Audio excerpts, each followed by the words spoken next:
No matter the time of year, it doesn't take long just to find people struggling to get by in Midtown.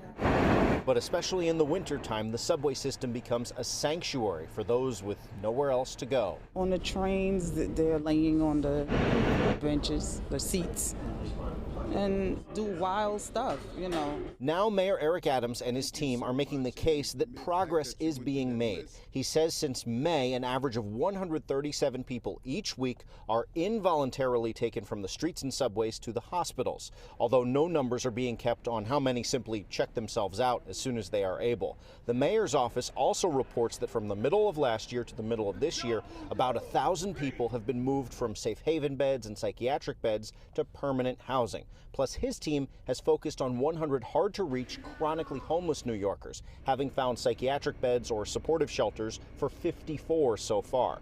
Adams says the horrific case of Jordan Neely, who was killed on the subway during a mental health crisis, motivates his team daily. We want to catch the Jordans at the first encounter, give them the support, build the trust, and give them the care that they need. And that's a textbook case of why we're doing this work. One of the formerly homeless individuals helped by the city is Terry Brown. If you could say one thing to one of those 137 people, what would you say to that person? I would say go with them, seek that help. About to get my own apartment.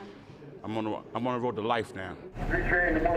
Back on the subways, we found somewhat mixed reactions to the mayor's efforts, with some noticing the changes. Pretty much I don't see what I used to see. And others not so much. I don't think just taking them off the street's going to really help the situation because we also want to help them.